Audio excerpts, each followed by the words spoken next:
So I'm here to give you an ACR update, let you know what's been happening in the past year within the American College of Radiology, and I don't have any disclosures, whether they're relevant or irrelevant. I have nothing to disclose. So some key facts about the ACR. It was founded in 1923. It has over 400 staff members working for it in Reston, Virginia, which is its main headquarters. Washington, D.C., government relations is downtown in the district. An office in Philadelphia that does clinical research, and the AIRP, which is now housed at Silver Spring, Maryland, in a theater that was renovated for AIRP's use.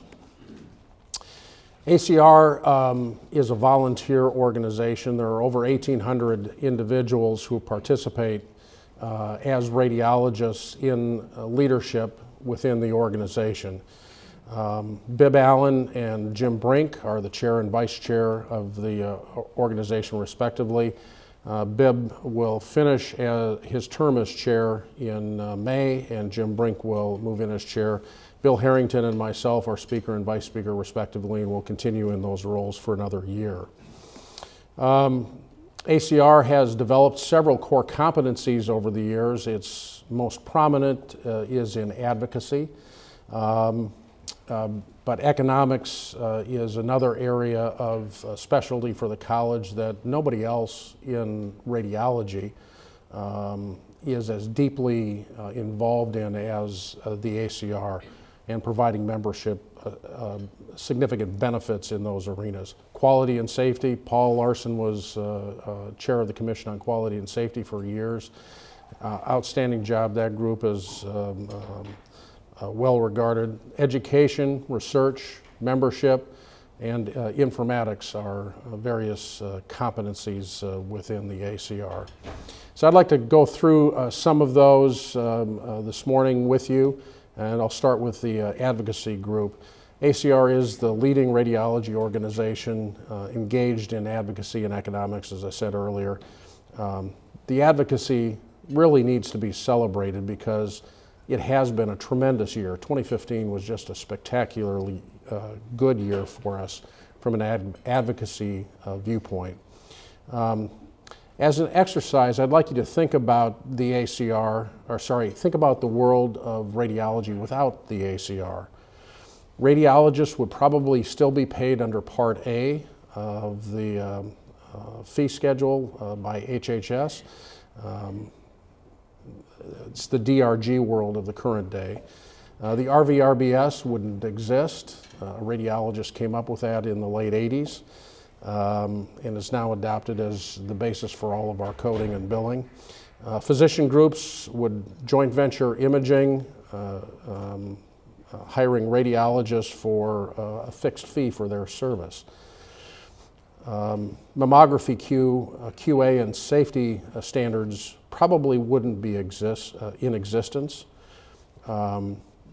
Imaging equipment probably wouldn't be regularly updated. Would be using older equipment, older CT scanners, smaller field strength magnets and that sort of thing, just because of the economics involved. People wouldn't be looking for the cheapest way of doing it. Uninformed decisions resulting in denial of coverage for life-saving imaging procedures would be common. ACR has advocated against those sort of things over the years on a local, state, and national level to prevent that alternate world from existing. As a reminder, historic ACR legislative efforts included the RVRBS in 1989, the MQSA in 1994, the Medicare Improvement for Patients and Providers Act of 2008, which created the accreditation infrastructure that we now enjoy, and the Protecting Access to Medicare Act of 2014, which brought clinical decision support into the picture and is now mandated for use. In December, within the omnibus budget bill, Congress passed and ACR spearheaded rollback of the multiple procedure payment reduction rate from 25%, which was an arbitrary number picked out by CMS, to 5% for the professional component of imaging services when multiple services are provided on the same date. ACR presented convincing evidence and research that the 25% reduction was inappropriate, and CMS finally agreed, well, actually the legislature finally agreed to force CMS to reduce it, and it's now down to 5%. The research shows it's around 3 to 5% ballpark, so I think we're at an appropriate level. That repeal alone, just think about that repeal alone, $352 million over 10 years to the benefit of radiologists. Then think about radiologists that belong to the ACR. There are 35,000, 38,000, some, just do a back of the napkin calculation. That's $10,000 per radiologist over a 10-year period. That's a sufficient amount of money to pay your dues and every other radiologist's dues for the next 10 years. That one piece of action alone. So it was a big deal. The same bill also included a 2-year delay of the U.S. Preventative Services Task Force draft mammography recommendations that would delay the start of mammography screening. The bill also included an appropriation of $16.8 million for the NBIB, which will advance radiologic science. Even before those successes, though, the ACR had already secured Medicare coverage for lung cancer screening and helped repeal the flawed Medicare SGR payment formula with no imaging cuts to offset the repeal cost. That was a big deal as well. Finally, we obtained congressional support for legislation that will mandate ordering physicians review physician-developed appropriateness criteria when considering the advanced imaging studies, the clinical decision support that I mentioned earlier. It has been a good year from a legislative standpoint, and advocacy by members with their legislators made this stuff happen. Let's look at a couple of those success stories in detail. First, lung cancer screening. I previously mentioned the lung cancer screening victory, but ACR assembled a large coalition of stakeholders, including the Society of Thoracic Surgeons and the Lung Cancer Alliance, in an effort to promote lung cancer screening. Success was achieved in February of 2015 when Medicare adopted coverage for CT lung cancer screening, and that took effect January 1st of this year. MACRA was another piece of legislation. It's the 2015 Medicare CHIP Reauthorization Act. It's both good and bad. The good part is that it eradicated the SGR, which we talked about a little bit ago, but the bad side of it is it tied future payments to quality and value. We've got to figure out how to live in that world, and we're in the process of doing that. MIPS and APMs are two of the vehicles that will be used for value and quality payments to physicians, and I'll go over those in a few minutes as well. Big picture, all physicians will continue to get a 0.5% update instead of the old SGR formula. That'll exist from June of 2015 through December of 2019. And then beginning in January 2020 and going through 2025, reimbursement rates are going to be frozen at the 2019 levels, no more annual updates. But there will be a possibility of earning additional reimbursement either through participation in MIPS or APMs. So key takeaway message is we've got some time to figure out how to play well in this environment. We need to take advantage of that time that we've been given. But we don't have a whole lot of time, as I'll show you later. ACR is the voice of radiology. It's active at the local, state, and federal levels. We're working every day to ensure the ongoing vitality of the profession.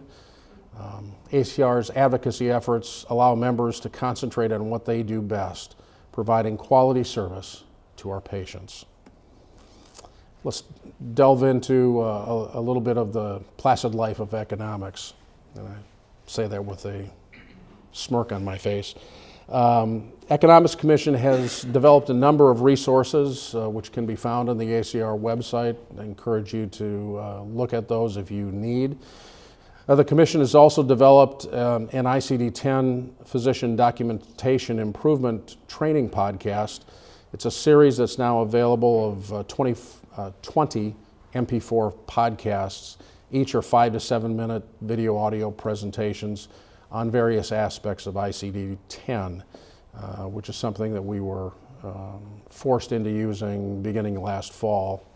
So I'd encourage you to become familiar with ICD-10. CPT is an AMA-owned franchise, if you will.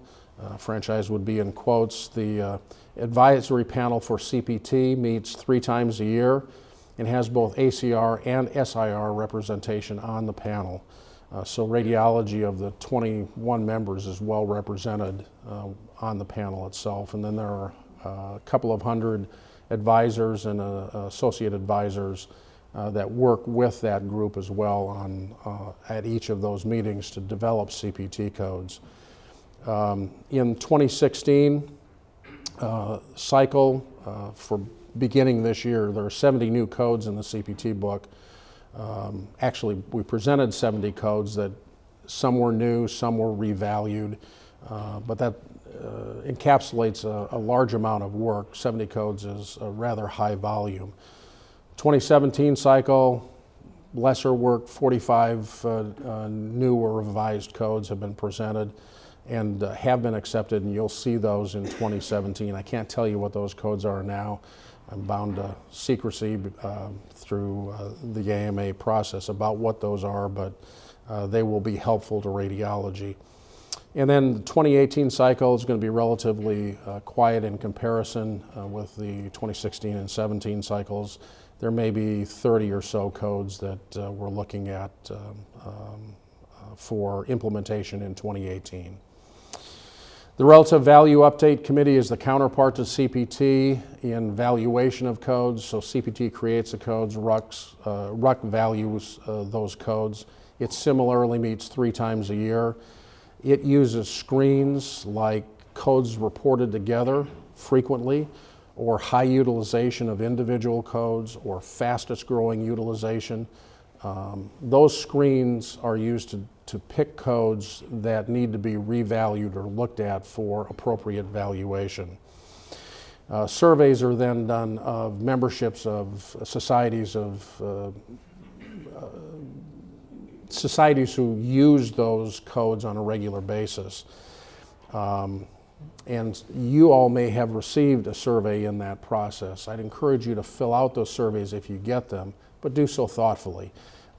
Keep in mind that when you're asked to respond to a survey, you're providing time and value data that supports the valuation of that code. So be honest about it. Don't be bragging about how quickly you can do a procedure. Yeah, I can read a mammogram in 45 seconds. If you put that kind of stuff down, the valuation is going to go down. Be realistic about what you put down. Think about the amount of time it takes from beginning to end of the process of dictating a study, and give an honest estimate in comparison to the reference codes that you're given in the survey to compare that proposed study to. Medicare physician fee schedule updates are published annually. The Protecting Access to Medicare Act of 2014 established annual target reductions for the physician fee schedule if adjustments from the RUC and CMS revaluation of misvalued codes didn't achieve targeted reductions that were set by CMS or the legislature.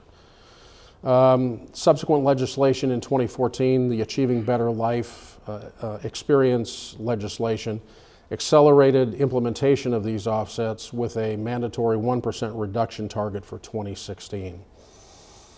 As you can see, the misvalued codes only created a 0.23% reduction, so target recapture, the additional reduction that had to occur in the physician fee schedule was 0.77%, creating a conversion factor for this year of $35.83.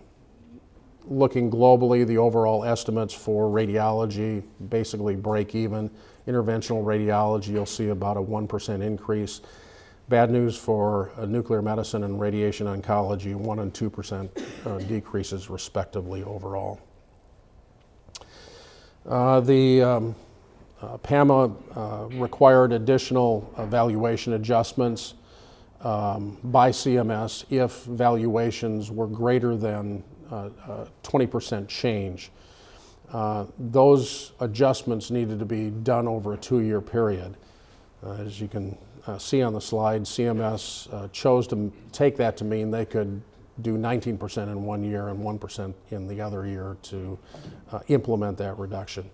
Disappointing. We tried to comment and get them to change that, but they refused to change. Also requires use of a modifier -CT for any X-ray equipment, CT in particular, equipment that is out of date, doesn't meet the NEMA XR29 standard.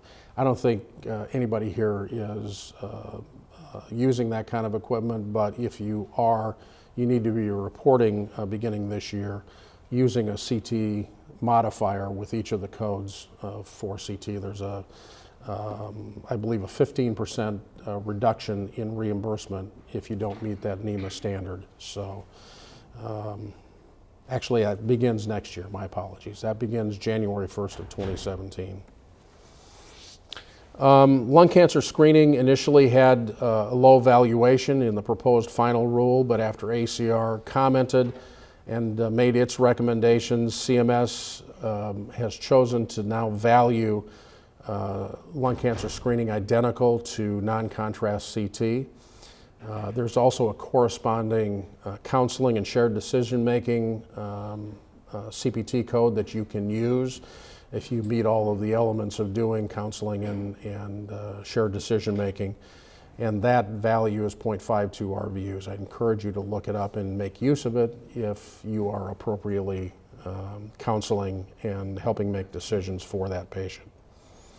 Lung cancer screening was also placed for HOPS purposes, hospital outpatient payment system, into the same APC as non-contrast CT. Clinical decision support implementation was deferred until January 1st, 2017, much to our chagrin, but that is the statutory deadline that CMS must meet. They can't put it off any longer, so that will go into effect January 1st. Finally, CMS identified 118 codes that they believe are potentially misvalued. Bad news is 30 of those codes belong to radiology. So the pain will continue as we continue to have to revalue our codes. Cost assumptions for practice expense calculations for equipment and personnel and that sort of thing will remain at 5% for equipment, effectively creating a 20-year lifespan for equipment. Labor costs will be allowed to vary. There's a film to digital transition expense that was a slight win. Previously, CMS had valued PACS workstations at $2,500. I don't know anybody who's using a $2,500 workstation. We were able to convince them to go up to $5,500. They believe it should be able to be, all your imaging ought to be able to be read on a PC. At least we got a little bit of increase in input from them, but it doesn't include a 3D workstation. So. Linear accelerator utilization rate assumptions increased from 50 to 70%, which means CMS is operating under the assumption that linear accelerators are operating 70% of the time and are down only 30% of the time. Same thing happened to CT a few years ago. They went from a 50% utilization rate to a 90% utilization rate, thinking that CT scanners are spinning around the clock. So it's not realistic, but CMS has the power to make those decisions and have done so. HOPS is the Hospital Outpatient Prospective Payment System. Its final rule took effect January 1st. A couple of items to note. CMS has bundled or lessened the number of families by bundling biopsy and incision and drainage codes together into a single family. Previously there were two. Radiology and nukes will be combined into a singular family, with the exception of PET-CT, which will remain in its own APC for tracking purposes for CMS. Generally, CMS believes that there are too many APC families. It's too granular. Their whole goal is to bundle everything down into as few families as possible so that an average payment can be made, which means ultimately that they will spend less. The high-end stuff will get paid less, the low-end stuff a little bit more. So at the end of the day, net, it will in effect be a reduction. HOPS conversion factor was reduced by 2%. An additional 2% reduction will take place if not reporting the mandated measures that CMS requires in the HOPS system. The long-term goal, again, as I indicated, is to create comprehensive APCs and fewer of them because less granularity desire on the part of CMS. And those new APCs will end up having a CP modifier attached to them when they are implemented. This is the last year for PQRS. We can all fondly remember it after this year is over. Incentives will terminate this year for reporting that was done in 2015.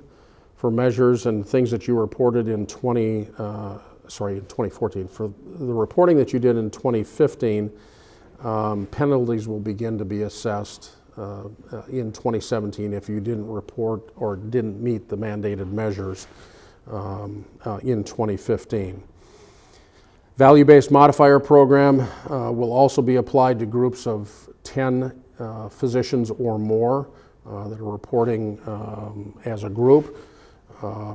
That begins in 2017 and is based on PQRS measurements in 2015. There's a positive or a negative 4% variance capability that CMS has for those value modifier payments.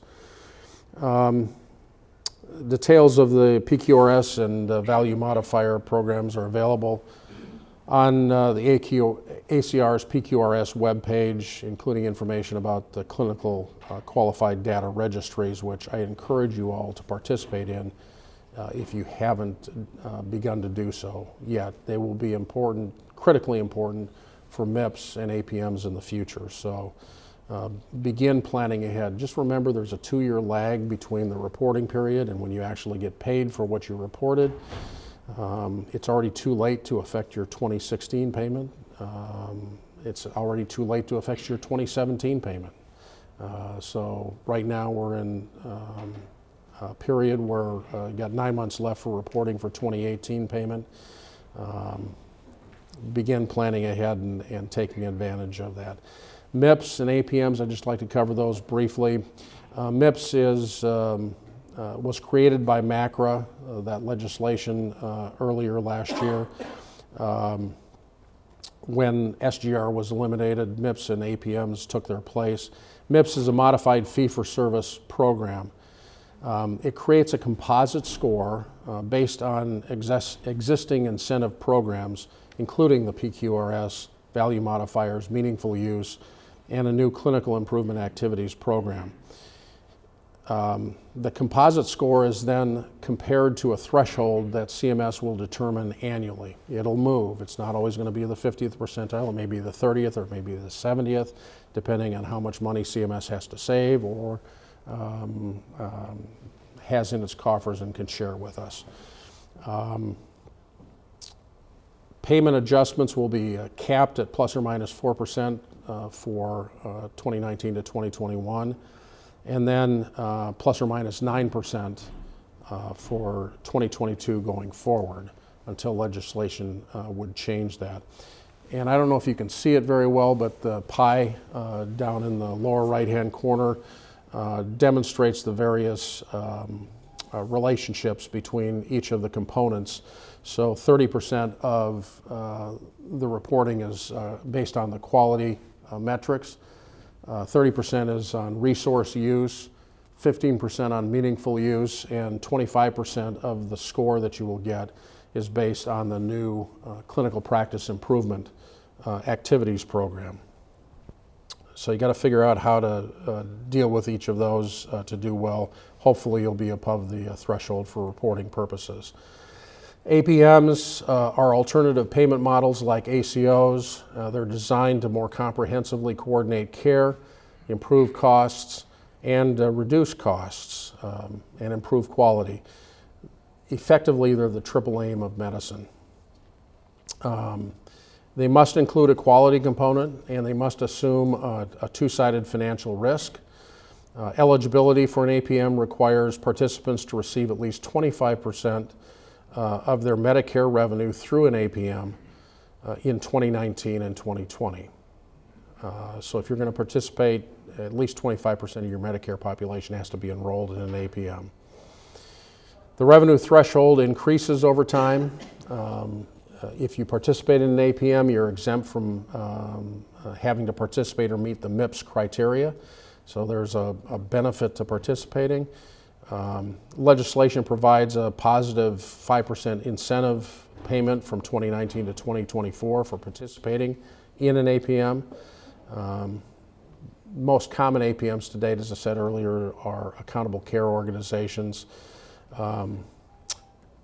So how does radiology function in an accountable care organization?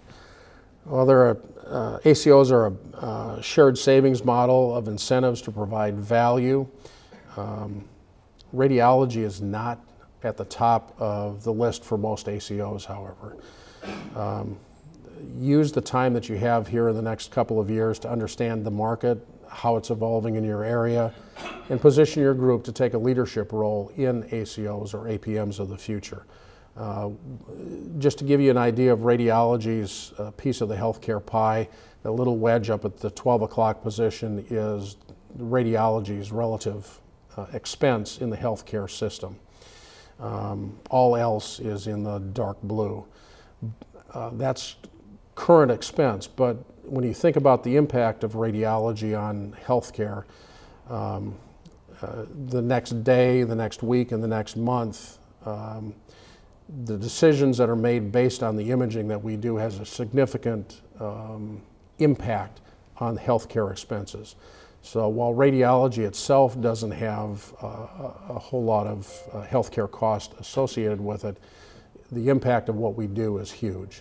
And we could play an outsized role in ACOs if we choose to do so. Things for radiologists to consider: how are non-standard or substandard reports driving up utilization of other diagnostic imaging or diagnostic studies or interventions or surgeries or admissions? We can do better in the things that we do to cut costs and the downstream effects of unwise expenses if we do our jobs well. How can you improve efficiency in the delivery of care? Can you improve your turnaround time? Can you provide 24-hour interpretive services? Can you decrease inpatient length of stays by providing more timely interpretations, et cetera, or consultations to referring physicians to help guide them in their care of those patients? Long term, how can you help with early diagnosis of disease that permits low-cost interventions to prevent more serious consequences of disease? We need to be thinking about how to do that better to drive long-term savings into the system. And avoiding miscommunication, a key thing that we can do as radiologists. We're supposedly communications experts. We should help avoid miscommunications at all costs. ACR has put together a work group to deal with MIPS and APMs and try to figure out how to best to position ourselves as radiologists within them. Efforts include the development of models and measures that will improve and grow the entire profession to the benefit of our patients. So in summary, ACOs are the APM du jour. APMs are here to stay. The design of a shared savings model is flawed in that, like within the MIPS, there's going to be repetitive rebaselining, which will drive future savings in the system towards zero. So ACOs will ultimately have to morph into something else. MIPS may be a better short-term strategy for us as radiologists in the fee-for-service system that continues to exist in parallel for the short term. But we need to, again, be thinking about how we'll fit into the future and how we can position ourselves in ACOs or APMs of the future. I'd like to go through just a few other areas of specialty within the ACR, the pillars, so to speak, of the ACR. One of them being education.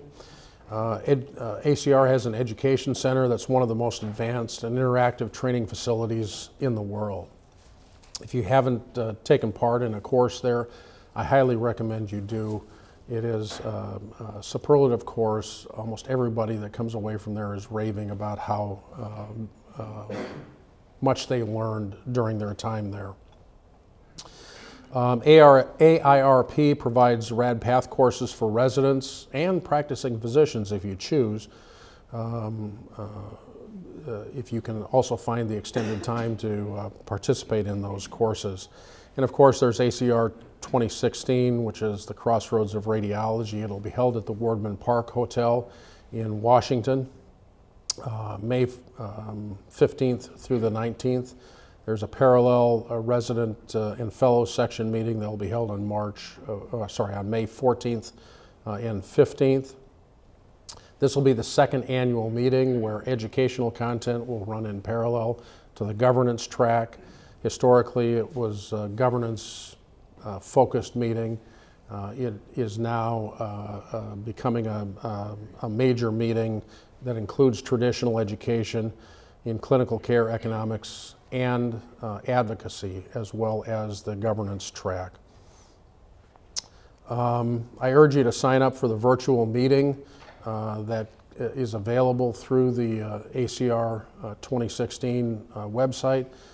It allows you to sign up for and attend the lecture sessions throughout the year and receive credit for having done so. It's a little bit more paperwork than if you're there live, but it is a fantastic way to pick up 100 hours plus of CME at a relatively low cost.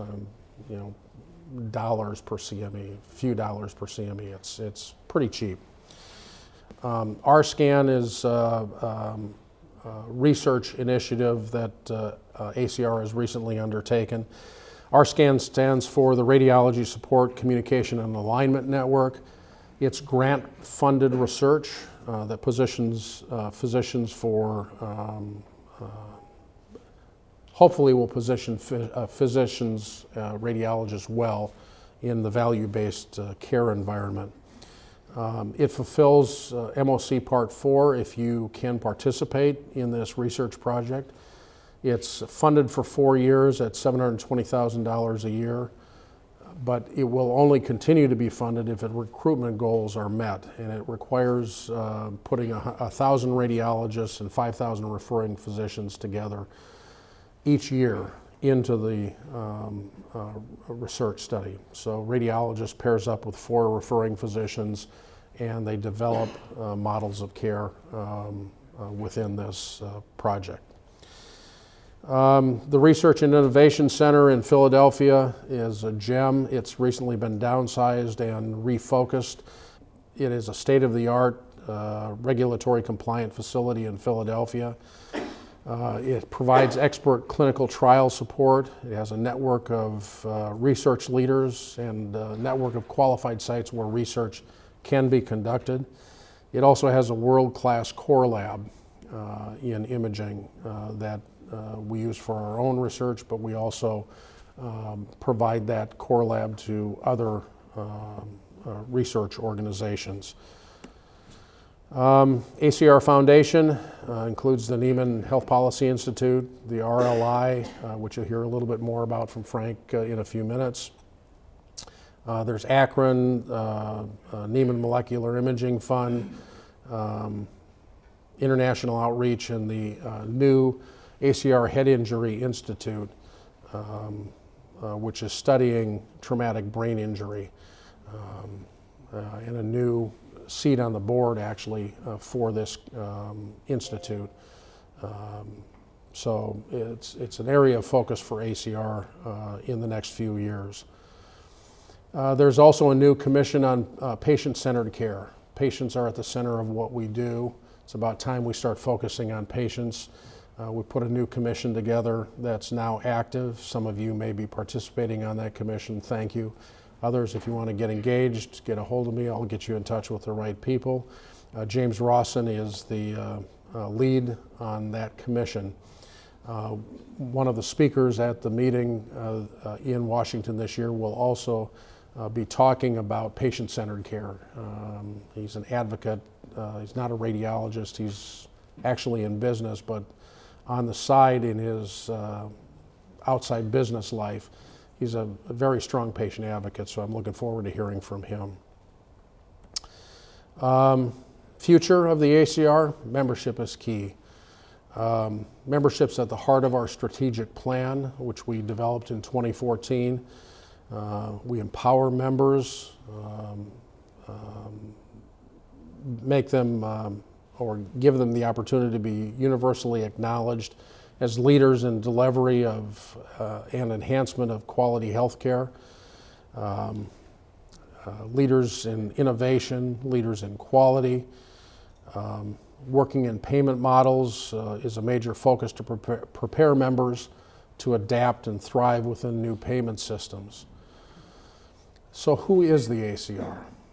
38,000 members, almost 2,000, 1,850 I think was the last number I saw, of those members volunteer services to the ACR. They are what makes the ACR work. And I'd encourage you as members of the ACR to avail yourselves of the opportunity to volunteer and get involved. There are 54 chapters. There are over 300 staff that work tirelessly in the membership area to support you in the profession. ACR does advocacy in political action, public relations, economics, all primarily funded through dues and membership dollars. ACR does some other things that bring in revenue, like accreditation, creating practice parameters for use and then selling them to companies that incorporate those practice parameters and appropriateness criteria into their clinical decision support systems. It maintains dose registries, operates the RLI and the AIRP and the Education Center. This year, ACR put together a membership drive, a member get a member challenge. It'll terminate next month, so I'm encouraging you to participate in this if you can. Get some of your partners in practice to join the ACR. Sponsor a new member and get a reward. There'll be prizes, a grand prize of airfare and registration to a future ACR meeting.